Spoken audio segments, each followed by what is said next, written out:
Taylor Caldwell.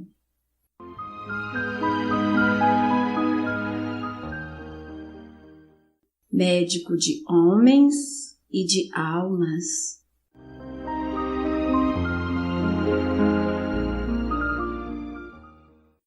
Terceira parte, capítulo 36.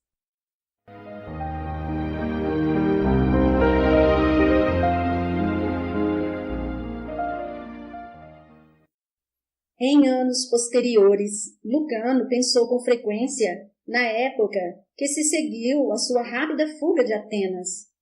Embora para ali voltasse, quase sem ser notado, muitas vezes depois, como um período árido. Movimentava-se através do império sussurrante, fulgurante, efervescente, e ia desatento, embora a habilidade e a delicadeza como médico aumentassem. Nunca tendo sido loquaz, tornou-se ainda mais silencioso. Sua vida pessoal fez-se mais sóbria. Era semente em sua casca, esperando a primavera e as águas da primavera, a fim de se transformar em árvore. A semente, que era ele próprio, não se moveu durante aqueles anos. Não lançou gavinhas verdes, antes manteve-se ressecada e sem muitos pensamentos ou emoções. Cada vez se tornava menos comunicativo. Apenas quando Sara aparecia inesperadamente em algum porto, seus olhos azuis brilhavam e seu belo rosto iluminava-se. Mas via Sara somente 1 ou 2 vezes por ano. Ramo não podia falar com ele. Tinha organizado um eloquente código de sinais que lhes convinha melhor do que a palavra. Andavam como espíritos benevolentes mais silenciosos, através dos portos fervilhantes, e sentavam-se calados nas pequenas casas e jardins de Lucano, bem como ficavam encostados às amoradas dos navios, observando as estrelas e a lua, as auroras e os crepúsculos. Lucano preferia chegar à noite às suas casas para evitar cumprimentos da multidão, como acontecera algumas vezes. Quando visitava Atenas, tinha que inventar algumas pequenas mentiras para recusar a hospitalidade de Turbo. Milhares de pessoas amavam-no, milhares olhavam-no como a um deus. Ele evitava-as, a não ser quando procuravam angustiadas ou cheias de dor. Sua sensibilidade aumentou e havia nele uma espécie de melancólica expectativa. Esperava ansiosamente as cartas vindas de sua casa e deleitava-se especialmente com as de Prisco e Aurélia. Mas as poucas cartas com que as respondia eram breves. Parecia alguém que morresse de fome e ainda assim tivesse tremenda aversão pelo alimento. Ia a Roma 1 vez por ano, e de cada vez pretendia demorar-se mais tempo. Invariavelmente, porém, depois de poucos dias, uma inquietação se apoderava dele e partia, entre exclamações de lástima, de censura e de amor. Certa vez disse à mãe: "Não me perguntes o que há de mal comigo, pois não sei. Quando procuro em minha mente, nada acho a não ser pó, e nesse mesmo pó encontro sempre o movimento da dor. Tenho medo de me aventurar mais profundamente." Às vezes ele relia a vasta quantidade de escritos que Quepitá lhe deixara. Um escrito especialmente ele lia e relia, franzindo as sobrancelhas, em perplexidade, mas sentindo que palpitava aquela dor sufocada. O que procura no homem a significação da vida procura uma desilusão, pois os homens nada são exceto em sua relação com Deus. Não centralizes teu coração na humanidade, pois que ela é quimera, miragem. Houve os que glorificaram o homem, os que elevaram a humanidade como absoluto em si própria. Eles declararam com veemência que o homem só tem valor em suas manifestações externas. Este ensinamento alcançou quase todos os países civilizados para mal deles, pois a lei de justiça e misericórdia não tem raízes nos homens, mas em Deus, e sem Ele os homens realmente não podem existir, sem Ele que os fez. O homem é apenas o receptáculo da graça, não é a própria graça. Quando Lucano lia aquilo, era como se portões antigos e enferrujados rangessem em seus gonzos, implorando dentro dele, desejando serem abertos. Mas ele se afastava. Não sentia mais a cólera apaixonada contra Deus, pois agora bem raramente nele pensava. Se Deus se introduzia em sua mente, ele encolhia-se, cansado, pois Deus era realmente um grande enigma para Lucano. Não devia ser despercebido, nem cogitado, nem levado ao combate, nem olhado apenas de forma abstrata pela fé, ou racionalizado através da ciência. Às vezes pensava nas épocas inúteis passadas antes dele, nas épocas de sombra que tinha diante de si, e uma fadiga imensa dominava seus sentidos. Fitava as estrelas e recordava-se das conjecturas dos astrônomos egípcios que perguntavam se aquelas poderosas constelações não seriam planetas infinitos, girando em torno de sóis, e se novas constelações, com novos mundos e novos sóis, não estariam sendo constantemente criadas. Aquele pensamento intensificava a exaustão espiritual de Lucano e trazia-lhe uma sensação de futilidade. Uma vez em Corinto, um velho sacerdote muito pobre, muito humilde e muito sensível dissera-lhe: quando estou deitado em meu catre, durante a noite, uma estranha segurança se apodera de mim, como se eu tivesse recebido uma mensagem. Deus nunca está ausente dos negócios dos homens, embora com muita frequência nós não estejamos conscientes da presença dele. Mas agora eu sei que uma tremenda revelação está próxima, mas a forma ainda não é clara para mim. Deus se manifestará poderosamente a seus filhos de novo, como fez em épocas passadas, e a própria terra lateja em expectativa. Sinto isso, sei isso, porque o mundo inteiro perdeu a visão de seu rosto, e de novo ele a revelará, talvez em cólera, mas seguramente também com amor. Porque essa folha, amarelecida numa floresta infinita, perguntara Lucano cinicamente: por que esse grão de areia numa praia sem fronteiras? Por que esse fragmento insignificante num vendaval? Isso é fantasia. Estavam sentados no empoeirado jardim do sacerdote, no qual os frangos ciscavam esperançosos. O sacerdote sorrira e apontara para uma galinha rodeada de muitos pintos. Eles seguiam-na, às vezes escondendo-se sob suas asas, e às vezes perambulando à distância. Eles conhecem-lhe a voz, disse o sacerdote. Aquela pobre galinha não sabe contar, mas conhece o que lhe pertence. Se um dos pintos se perde, o menor, o mais sujo, o mais fraco, ela o procura e o encontra.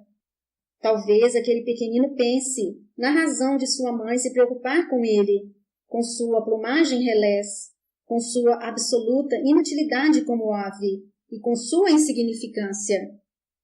Como pode ela, talvez pergunte a si próprio, saber onde estou, se tem tantos filhos, e que lhe importa que eu tenha minha parte de alimento, que receba proteção e afeto? Digo-te, meu caro Lucano, que para o amor nada é inútil, nada é demasiado, nada é quantidade exagerada, nada é muito pouco. O amor jamais abandona. Para Deus, esse fragmento insignificante em que nos encontramos é tão caro quanto a sua mais vasta coroa de estrelas, no espaço que fica para além da nossa compreensão. E acrescentara: tu raciocinas com a tua mente, que é a escrava cega de teus cincos e incertos sentidos. Os maiores filósofos gregos, que adoravam a razão, finalmente tiveram de voltar ao misterioso, ao desconhecido, e sempre com relutância. pois ele está para além de sua razão, essa minúscula, pequena faísca, numa caverna escura e inexplorada. Deus só pode ser compreendido pelo espírito. Lucano, contudo, entorpecido pelo cansaço, levantara-se e saíra dali. Não desejava revelação alguma. Havia ocasiões em que anelava a morte. Quando recebia cartas de sua irmã Aurélia, pensava nela como numa criança. Ao voltar a Roma, em uma de suas raras visitas, ficou perturbado ao vê-la atingindo a idade adulta.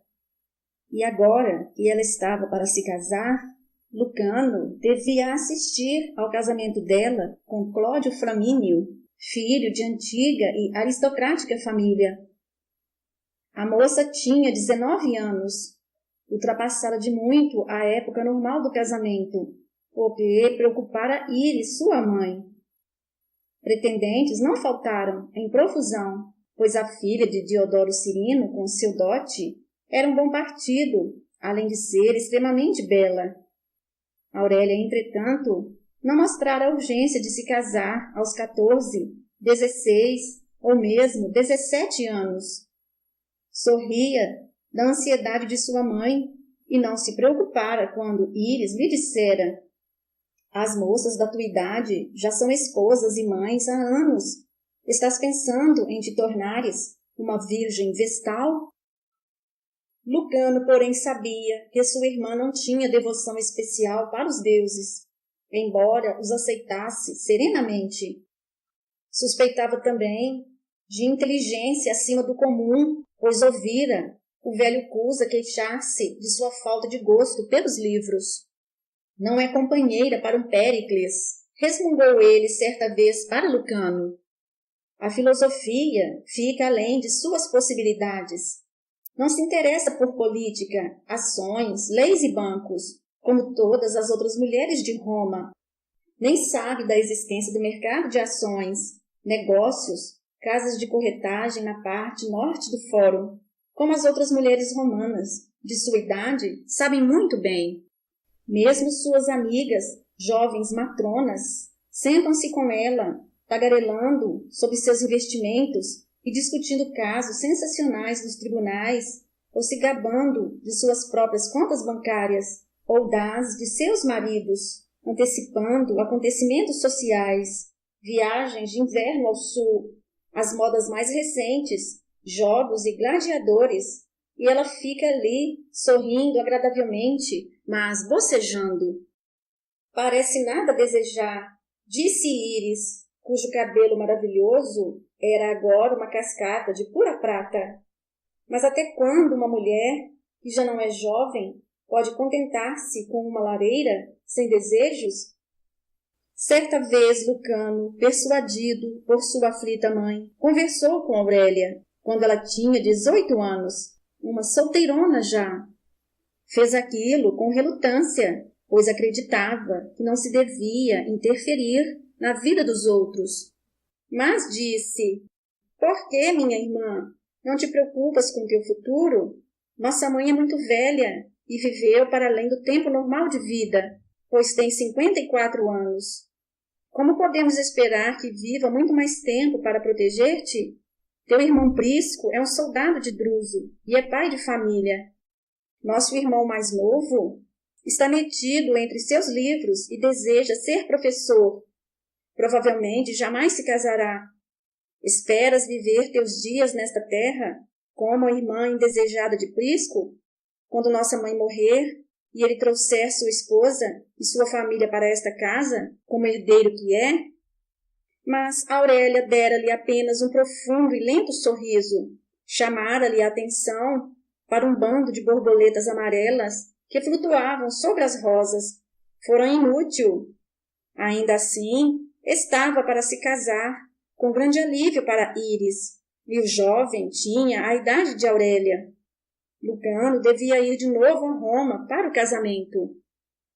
Agora, enquanto Lucano se apoiava na beirada do pequeno, mais velho galeão romano que o apanhara em um porto africano perdido, pôs-se a pensar insistentemente em Aurélia. Íris, que conhecia tão fortemente o amor, não arranjara o casamento para a filha. Ao contrário de outras mulheres, acreditava na necessidade do jubiloso consentimento da noiva, no que se referia ao matrimônio que ia contrair. Sua amiga, a esposa de Clócio, embora muito mais nova do que ela, organizara um encontro entre a família de Cláudio Flamínio e Íris, e Cláudio e Aurélia. À primeira vista, haviam aparentemente sentido amor um pelo outro, embora o jovem pudesse ter escolhido noiva mais adequada, de 14 ou 15 anos, e não uma mulher de 19. Àquela altura, Lucano percebera certa nota enigmática nas cartas de Íris. Tal fato o deixara perplexo e nada explicara. Íris deveria mostrar, sem dúvida, mais felicidade e alívio com a expectativa do casamento entre um membro de tão distinta família patrícia e sua filha. Embora a inquietação de Lucano reaparecesse a cada vez que tinha necessidade de pensar nos que o amavam e em seus negócios pessoais, forçou seu interesse por aquele caso. Toda uma sequência de quadros levantou-se diante dele, mostrando-lhe a irmã em sua infância e idade adulta. Via seus tranquilos olhos, castanhos, cheios de luz, ouvia-lhe o riso delicado. Via-se correndo para apanhar um pássaro caído, mantendo-o contra o peito. Via os cães da propriedade seguindo-a com olhos de adoração e orgulho, e mesmo os touros mostravam-se calmos quando ela se aproximava deles. Os cavalos veneravam-na, e os servos não sabiam mais o que fazer por ela. Observando o porto quente e abarrotado, com suas turbas veementes movendo-se nas docas, e ouvindo os gritos intermináveis do Oriente, farejando seus odores, fétidos ou aromáticos, Lucano pensava naquilo. Ali havia um enigma que lhe aguçava o interesse. Ramo estava ao seu lado e observava o carregamento do navio. O rosto, africano e majestoso como de costume, tinha um ar de busca ansiosa e ainda assim de confiante espera. Seu cabelo negro e crespo estava agora entremeado com mechas de um cinza carregado, mas seu corpo não mostrava sinais da idade, retendo sua força muscular e sua agilidade. Os olhos úmidos observavam cada rosto que se aproximava. Por instinto, através de todos aqueles anos, sabia quando Lucano se voltava para ele e quando começava a pensar nele, e relanceou os olhos para Lucano, sorrindo com amor. Depois recomeçou a estudar a turba das docas.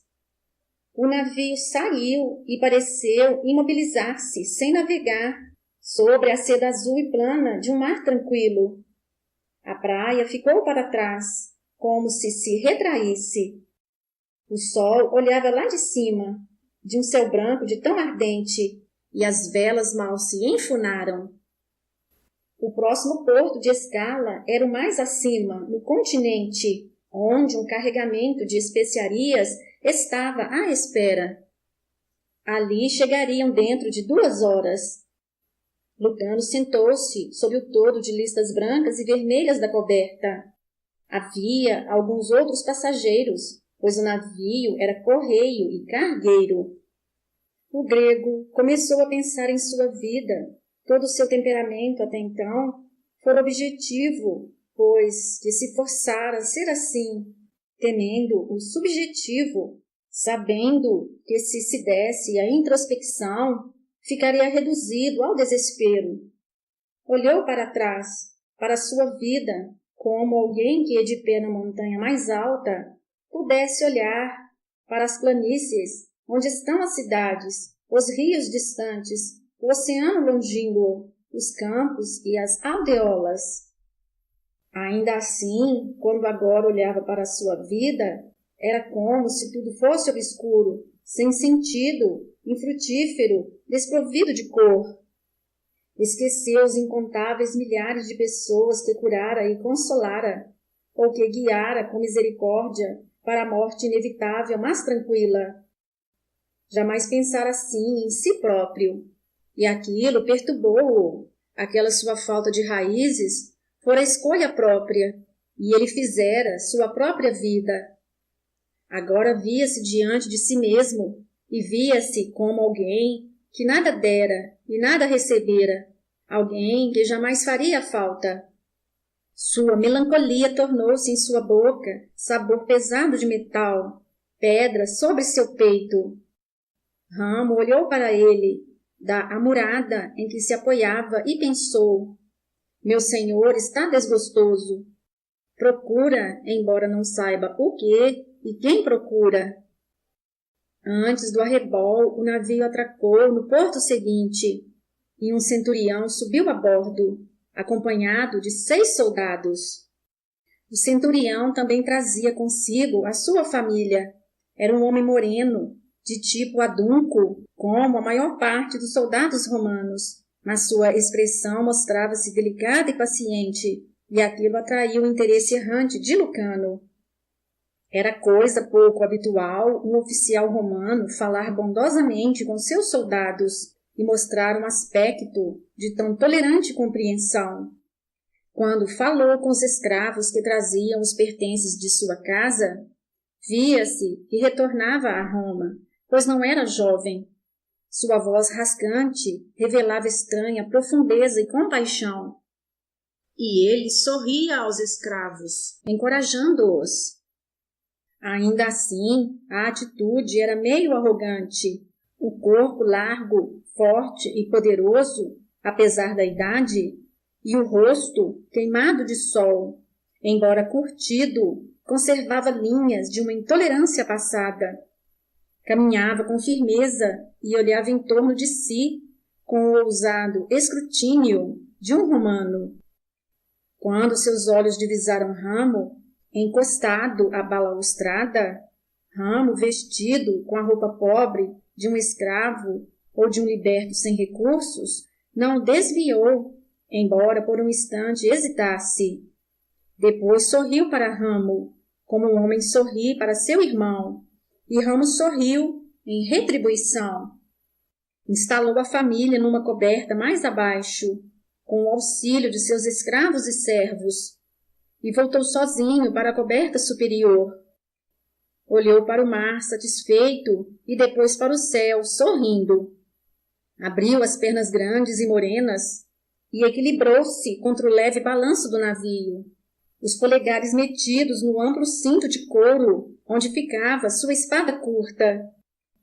Removeu o elmo e enxugou o rosto suarento. A expressão tornou-se jovial e ele relanceou os olhos para Lucano. Era evidente que desejava companhia, e o médico levantou-se polidamente, convidando o soldado a tomar com ele um pouco de vinho. Ramo desceu e trouxe para cima o vinho e 3 taças, servindo o líquido vermelho. O médico esperou um olhar de surpresa ou de afronta no rosto do romano, pela presença tão natural do negro, e pelo seu espanto ao ver que sua participação no vinho era tolerada por Lucano. Mas o centurião aceitou o vinho de Ramo com um sorriso bondoso, e depois sentou-se junto de Lucano, que se apresentara enquanto esperavam pelos serviços de Ramo. Deixei a Judéia há 3 semanas, disse ele, para reunir-me a minha esposa e minhas 2 filhas, que estiveram gozando o ar seco do deserto. Minha família não está muito bem, suspirou ele, mas imediatamente o ar de paz voltou a seu rosto. Agora fui reformado. Tenho uma pequena propriedade perto de Nápoles, e ali pretendo viver o que me resta de vida, sem remorsos nem ambições. Seu nome era Antônio, e ele continuou. Houve um tempo em que acreditei que para mim não houvesse outra vida a não ser a de soldado e guardião de Roma. Houve um tempo em que fui o mais orgulhoso dos homens, e envergonha-me confessá-lo, o mais impaciente. Lucano mostrou-se interessado. Orgulho e impaciência? não eram sentimentos vistos como censuráveis pelos romanos, mas como parte mesmo do caráter nacional. O centurião deu um olhar tímido, hesitante, e Lucano ficou muito intrigado. O olhar tinha algo de infantil, uma certa candura. Ramo, que estava de pé ali perto, aproximou-se mais. Mas tudo isso não te deve interessar, Lucano, disse o soldado, como quem se desculpa. Deves perdoar os devaneios de um velho. Bebericou seu vinho e olhou sonhadoramente para o céu. Ainda assim, sinto-me impelido a falar com quem quer que deseje ouvir. Levou a taça aos lábios e ainda ficou contemplando o mar que subia, e um ar de exaltação e candura brilhou em seus olhos altivos. Realmente estou muito interessado, disse Lucano, fazendo sinal a Ramo para que servisse mais vinho. Antônio agradeceu a Ramo e o médico tornou a espantar-se. O centurião afastou os olhos do mar e ficou a olhar para a taça que mantinha nas mãos morenas e disse: durante muito tempo vivi em Cafarnaum. Ali estive em meu posto, até que a meu pedido volto para Roma. Deves compreender, Lucano, que os judeus se parecem muito aos romanos. Têm o mesmo orgulho, a mesma tenacidade e amam seu país. Também são astutos, embora sejam igualmente muito religiosos. Negociam e rezam. São excelentes negociantes e dão esmolas aos pobres. Sim, disse Lucano com um sorriso afetuoso, compreendo. Meu pai adotivo era assim. Ele também costumava dizer com frequência que os romanos e os judeus eram muito parecidos.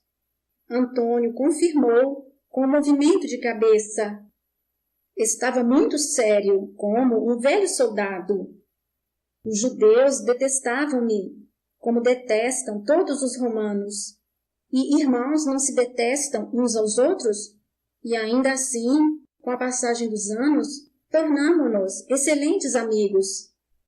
Aprendi não só a Vulgata e o aramaico, mas também o hebraico dos sábios, e às vezes eles me visitavam, embora sem grande frequência, e falavam de muitas coisas comigo. Eu cooperei há alguns anos na construção de uma sinagoga que, sendo as de Cafarnaum muito pobres, fazia-se muitíssimo necessária. Não sou homem pobre e dei dinheiro meu com generosidade para a sinagoga.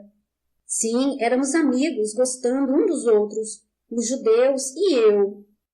Minha filha mais velha casou-se com um jovem e erudito judeu e vive com ele em Jerusalém. Tem 3 filhos, que são belos, acrescentou, os olhos umedecidos. Lucano ouvia cortesmente, mas começava a se entediar. O centurião tinha um ar muito grave, e o médico lembrou-se de que os antigos soldados são às vezes muito cansativos e dados a divagações que eles acham, em retrospecto, verdadeiramente portentosas. Deixei meu servo com minha filha e sua família, disse Antônio, sempre olhando para sua taça. Devo falar-te acerca desse servo, pois que é importante. Foi meu companheiro de infância e era escravo. Éramos como irmãos. Quando entrei para o exército, meu pai deu-me aquele escravo e eu o libertei, pois queria-lhe um grande bem. Seu nome é Crético e ele tem 50 anos, 2 mais do que eu. Jamais foi um escravo para mim, Lucano, disse o centurião, levantando os olhos para desafiar o outro. Homem algum é realmente escravo, respondeu Lucano. O sol estava descendo rapidamente. O mar tornara-se púrpura.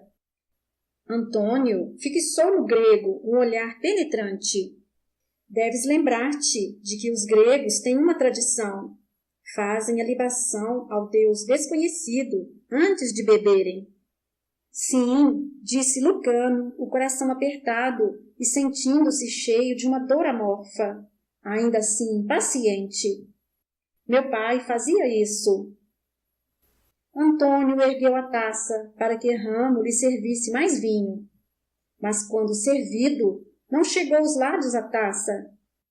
Olhou para o espaço diante dele, para o escarlate glorioso do céu. Eu vi o Deus desconhecido, disse num tom muito calmo. Lucano franziu as sobrancelhas. O homem se estava fazendo tedioso. Sabia existirem entre os romanos essas superstições, embora eles insistissem em se dar como realistas. Não havia santuário algum em todo o mundo, dedicado que fosse a qualquer obscuro deus do Oriente, da Grécia ou da África, que eles não tivessem visitado, afetando sempre desprezá-los. Mas estavam sempre ali, e deixavam dinheiro para os templos e enchiam-se de amuletos. Sim, disse Antônio, cuja voz tremia. Eu vi o Deus desconhecido, mas agora ele não é desconhecido. Meus olhos viram-no à distância há apenas alguns meses. Precisas acreditar em mim, acrescentou, implorando, percebendo o desinteresse de Lucano. Não duvido que acredites nisso, falou Lucano, voltando o rosto para o centurião. O cabelo dourado, agora prateado nas têmporas, fazia halo para sua nobre cabeça, e o arrebol refletia-se em seus olhos de um azul de gelo. Eu acredito, exclamou o centurião, com voz de poderosa exaltação. Precisa ouvir, não deves duvidar. É imperioso que acredites, que todos os homens acreditem. Lucano, algo desgostoso, murmurou. Mas a dor aumentava em seu coração, desabrochando como flor imensa e vermelha, e ele não sabia por quê. Desejava desculpar-se, nunca tendo sido emotivo, a não ser na cólera. Ficava embaraçado diante da impetuosidade, diante da ansiosa imaturidade e insistência. Moveu-se constrangido em sua cadeira, mas não podia sair dali, não seria decente. Olhou para Ramo, cujo rosto escuro, ele notou, estava iluminado, como que arrebatado. O grego disse, conta-me sobre esse homem. O centurião estendeu a mão e agarrou o braço de Lucano, e os olhos dele luziam como um fogo escuro. Isto devo eu dizer a todos os homens, que vi Deus, que estive em sua presença, embora não ousasse me aproximar demasiado dele. Compreendo, disse Lucano penosamente. Eu próprio estive no pátio dos gentios, em várias sinagogas, mas não fui admitido no pátio interno, onde estão os manuscritos e os altares. Teus amigos judeus admitiram-te ao santuário? Embora isso seja proibido aos gentios? A mão que agarrara seu braço tornou-se mais forte, e o centurião inclinou-se para ele, trêmulo.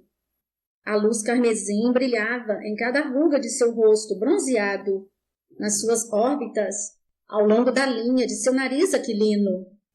Precisas ouvir, disse. Não fui admitido diante do altar, nem diante dos manuscritos, mas vi Deus, e isso há apenas alguns meses. Levantou a mão, em solene gesto de juramento. Juro-te que eu vi, com esses olhos, e que lhe ouvi a voz. O homem é louco, refletiu Lucano. O centurião tocou seus próprios olhos com os dedos. Com estes olhos, exclamou, e de súbito havia uma lágrima em seu rosto. Ramo estava de pé ao lado dele, e a respiração do negro vinha forte. Seus próprios olhos reluziam.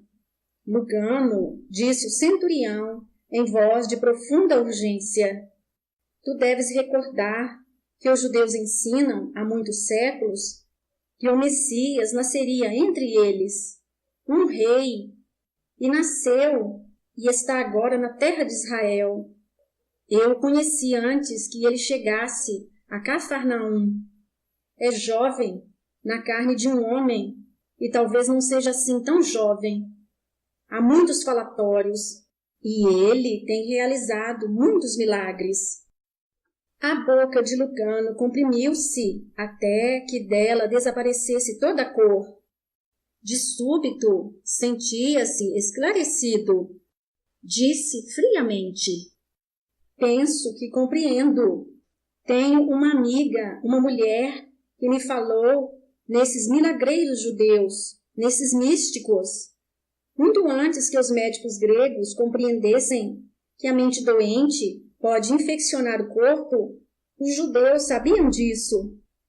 E assim os milagreiros, libertando e curando a mente enferma, podem restaurar a saúde do corpo. Isso não é novo, Antônio, nem mesmo é milagre, embora não saibamos naturalmente o que vem a ser a mente, nem possamos explorar seus mistérios com um escalpelo ou uma sonda. Sentiu-se de repente tomado de estranho terror. Não queria ouvir mais nada. Antônio, porém, agarrara de novo seu braço, e o rosto do soldado estava trêmulo, cheio de uma profunda emoção. Lucano, eu tudo sei sobre as tradições e as crenças dos judeus. Vivi na Judéia há muito tempo, e meus amigos confiaram em mim. Esse homem não é um simples milagreiro. Ele é o Messias. Ele é Deus. Pensas que só eu acredito nisso? Não. Multidões de judeus acreditam nisso, desde que ele apareceu pela primeira vez entre seu povo para exortá-lo. Os judeus são pessoas excitáveis, murmurou Lucano. Sentia o coração pulsar nos ouvidos, e quadros e lembranças tentavam formar-se diante de seus olhos, que se fechavam para aquelas visões. Acrescentou desesperado: quando a mente está dominada pela histeria, o corpo torna-se doente. Todos os médicos compreendem isso. O centurião sorriu, e aquele sorriso era infinitamente doce. Ele não é um médico. Seus seguidores o chamam rabi, isto é, mestre. Conheci muitos desses rabis, homens devotos, que podem curar através de orações e que passam seus dias ensinando o povo e confortando-o. O sol, entumecido e vermelho, mergulhou no mar, e marinheiros apareceram com lanternas, pendurando-as pelo convés. Levantou-se um vento fresco, e as velas inflaram e fizeram o navio deslizar mais depressa pelo mar de púrpura.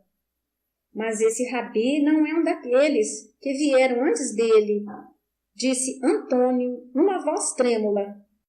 Ele é o Deus desconhecido dos gregos, dos egípcios antes deles, e dos babilônios, e dos caldeus antes dos egípcios. Ele é o Messias. Como sei?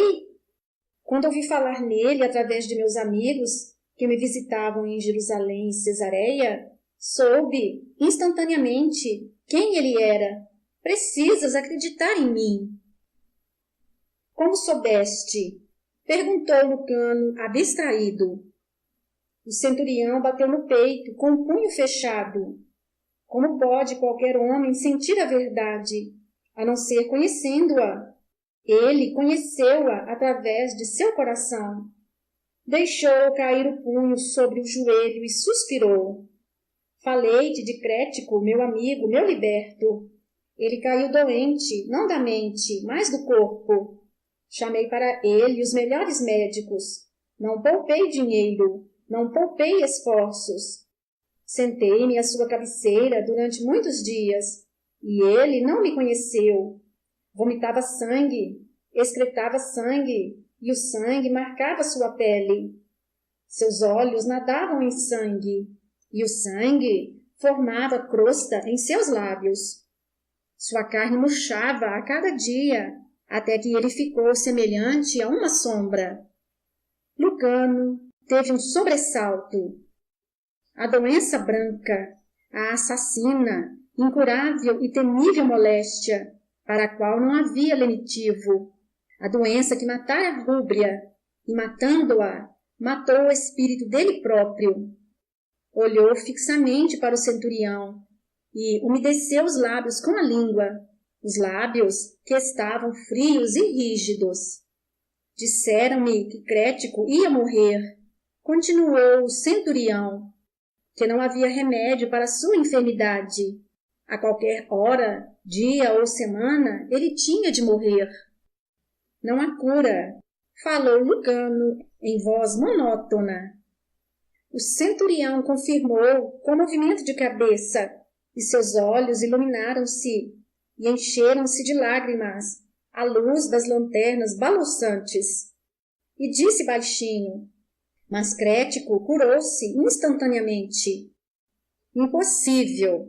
Exclamou Lucano. Impossível para o homem, Lucano, não para Deus. Crético foi curado de um momento para o outro. Levantou-se de seu leito, as faces coradas de vida e saúde. Abraçou-me e disse-me: ele tocou minha mão enquanto eu dormia e disse-me que me levantasse e deixasse meu leito. Quem? Perguntou Lucano. Que é isso que estás me dizendo? É o que estou lhe dizendo. Foi o Deus desconhecido. Perdoa-me. Sou apenas um rude soldado. Não tenho eloquência e conto mal a minha história. Eu disse que meus amigos judeus tinham me falado do Messias, e um dia ele veio a Cafarnaum. Meus servos correram a contar-me que o estranho rabi judeu vinha à nossa cidade e que se dizia ser ele o Messias. 3 dos meus amigos, anciãos judeus, estavam sentados a meu lado, consolando-me, pois Crético morria. Só conseguia arrancar do peito um vagaroso hausto depois do outro, e havia um rumor em sua garganta. Tinha os olhos voltados para cima e vidrados. O tiritar gelado da morte estava sobre ele, que gemia nas profundezas de seu corpo. O médico acabara de sair, sacudindo a cabeça. A lembrança daquelas horas fazia estremecer a voz do centurião. Cobriu o rosto com as mãos e continuou. E pedi aos meus amigos, aos anciãos judeus, que fossem ter com ele e lhe suplicassem que curasse meu servo, meu querido Crético. Foram procurá-lo. Ele estava pregando ao povo. Disseram-lhe que viesse até a minha casa. Os anciãos lhe disseram que eu construíra uma sinagoga para eles, e era seu amigo. Assim, rodeado pelos seus seguidores e por algumas pessoas do povo, e acompanhado pelos anciãos, ele se aproximou da minha casa. As lanternas balançavam-se no escuro frescor da noite. A lua navegava sobre as velas altas, como uma inundação de água prateada. Lucano esqueceu o ramo, esqueceu tudo, menos aquela história incrível. Eu os ouvi chegar, disse o centurião, e agora sua voz se fizera rouca e lenta. Sabia que Deus vinha à minha casa, e sabia que não era digno de que ele se aproximasse do meu limiar. Corri do quarto de dormir, fugi da casa.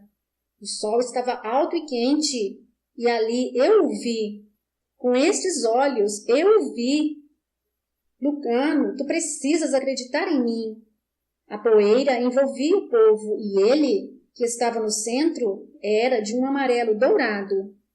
Ele era alto entre os outros, um jovem de rosto belo, e a poeira amarela ficava luminosa em torno de seu corpo. Vi-lhes os olhos como o céu, vi seu sorriso, e de novo senti que ele era Deus. Minhas pernas tremiam, e parecia-me que a terra e os céus se tornavam incandescentes em torno dele. Atirei meus braços para a frente. a fim de impedi-lo de se aproximar, pois eu não o merecia. Baixei a cabeça, pois era sacrilégio fixar os olhos nele, e disse: Senhor, sou homem de autoridade, um romano. Tenho soldados às minhas ordens. E se eu disser a um deles, vai, e se eu disser a outro deles, vem, eles me obedecem. Tudo quanto ordeno é feito quando eu ordeno. Portanto, Senhor, dize apenas uma palavra, e meu servo ficará curado. Lucano estremeceu e apertou as mãos uma contra a outra. A brisa da noite estava parecendo gelo contra seu rosto. Mas ele disse consigo mesmo: Não, não, isso é impossível. Então, continuou o centurião quase num sussurro. Eu o ouvi falar, e sua voz parecia vir do céu e da terra ao mesmo tempo. E ele disse às pessoas que o rodeavam: Jamais encontrei tão grande fé em Israel. E Lucano, quando eu abri os olhos, ele se fora, e as pessoas com ele. E só meus amigos ali estavam. Entramos na casa e encontramos meu servo curado. Acima dos sons da noite e do trovejar das velas, Lucano ouviu a mais leve das exclamações, como que um eco. Assustou-se e olhou estonteado em torno de si, vendo que Ramo já ali não estava. Levantou-se e teve que agarrar-se à cadeira, pois seus joelhos sentiam-se fracos. Ficou a olhar para o centurião sem dizer palavra. Precisas acreditar, repetiu o centurião. Olha para mim e vê que não minto. Sei que não minto. Ele curou meu servo e ele transformou minha alma. Lucano virou a cabeça e afastou-se dali. Fim do capítulo. Minha alma glorifica o Senhor. Meu espírito se alegra em Deus, meu Salvador, pois atentou para a humildade da sua serva. De agora em diante, todas as gerações me chamarão bem-aventurada.